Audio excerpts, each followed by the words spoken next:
You know, I'm told that today nearly 1 out of every 3 women are making coffee by the drip method.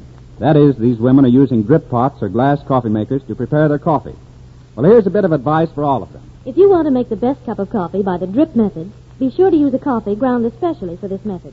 The new Maxwell House in the special drip grind is just right for drip pots and glass coffee makers. With it, you'll get a better cup of coffee every single time. And that's a very wise suggestion. For the special drip grind Maxwell House is ground especially for glass coffee makers and drip pots.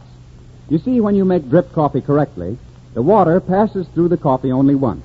Now, this means the coffee you use for the drip method must be uniformly ground to just the exact fineness, so that all the full flavor and goodness of the coffee is extracted quickly. Now, that's why Maxwell House, after scientific study of all ways of making drip coffee, offers you a special drip grind. To make a sparkling, really clear cup of drip coffee every time, buy this special drip grind Maxwell House. And by the same token, to get the most delicious coffee by the percolator or boiled method, buy the regular grind Maxwell House. So you'll find this superb new coffee now at all grocers in the same familiar super vacuum blue can you've always known. And remember, Maxwell House is selling at low prices friendly to your budget. So now, more than ever, is the time to make friends with Maxwell House. For the first time in a long while, we're going to take you to the little dressing room in a corner of stage 30. The name on the door says Fanny Brice, and inside, with her maid, Musette, we find Fanny humming gaily to herself. Flatfoot food, you the flatfoot. Oh, Musette, quick, open the door. Let's in our good-looking gentleman. But how do you know he's a good-looking gentleman? If he ain't, don't open the door. Hello, Fanny. Don't let me disturb you if you're decomposed. Well, looky, if it ain't my old pal, Givelzi, Slapsie, Maxie. Fancy meeting you in this park. I was just visiting the studio here and hobnobbling with some of my old crowies, so I thought I'd drop in and see you for a minute. Come in, sit down, relax yourself. I knew that this was your dressing room right away, Fanny. When I walked by, I could hear you singing. You like this? It's the most beautiful asthma I ever heard. Thank you. Say, Maxie, is this true what I'm hearing? That you gave up the fight racket and now you're acting as a skipping flicker? Quite so. I'm demoting in front of the cameras now. With muscles like yours, you should be at least a Tarzan. Yeah, Tarzan would be a very tranquility part for me. I'd be good swinging from them trees. I got big, strong arms. Here, just feel them. Like I am exactly. It's a pleasure. With such arms in the love things, you would be a killer dealer. You know something? What? You appeal to me. Can I help it if my appeal is so obnoxious? I don't know why they give me them dopey parts. You can see that I'm strictly the great lover type. Absolutely. Maybe you're looking for a little practice. Yeah, I'd like to play one of them parts where I'm the beautiful... I'm the hero that saves the beautiful damsel in distress. Isn't that a coincidental? It so happens that I got here a scene for my next picture with a part for you that positively hits the nail on the button. Do you mind if I ask you to rehearse with me a few lines? Pray do.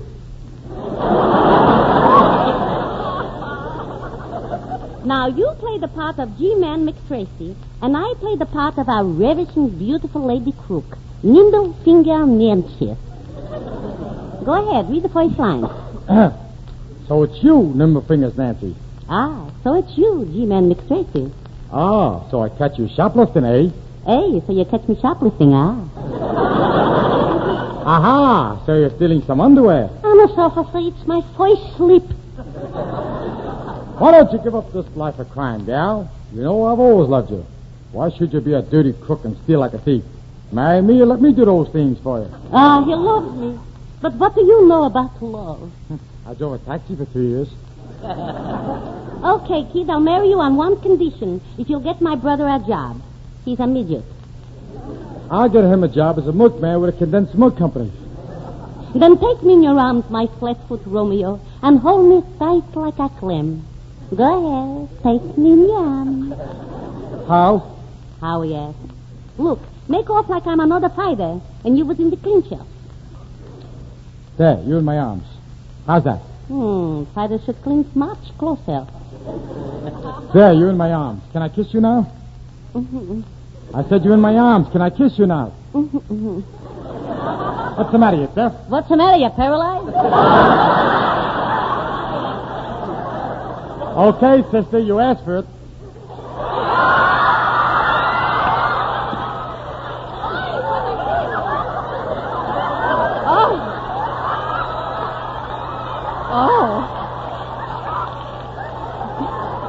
Do you mind returning, please, my lower lip? Now you're going to be my blushing bride, gal. I'll love you forever. Oh, you're just saying that because I'm young and my hair is golden. But what will you say when I'm old and gray? Hi-yo, Silver!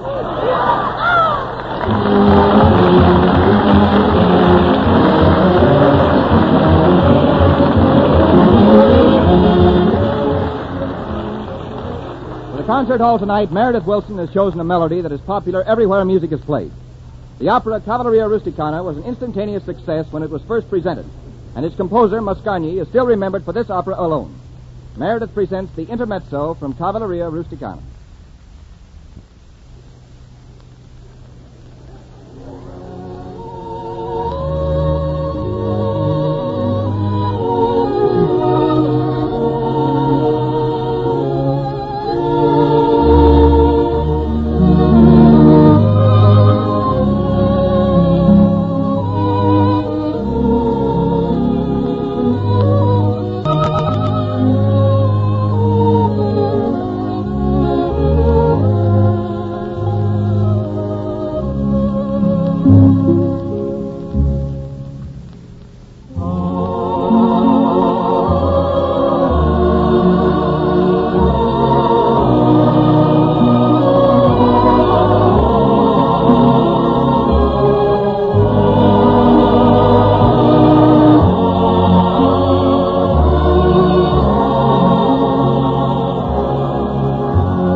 Friends, here's real good news for our show next Thursday night.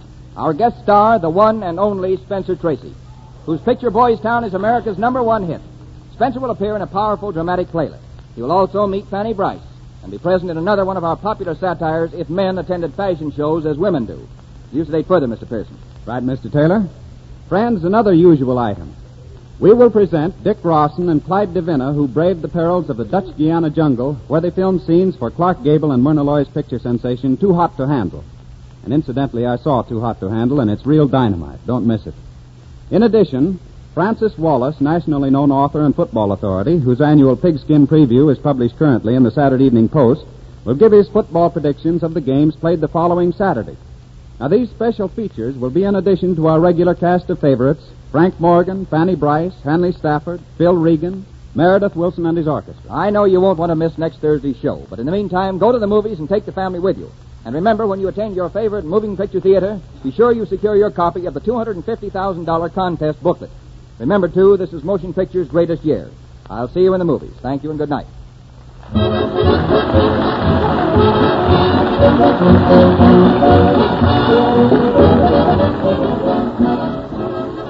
Frank Morgan has asked me to tell you that his campaign song, Morgan for Senator, was written by Roger Edens of the Metro Music Staff.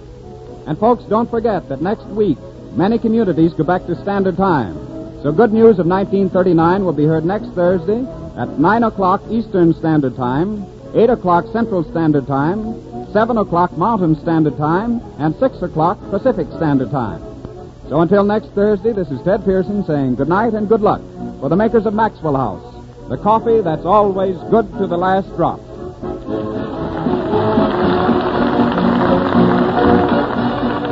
This is the National Broadcasting Company.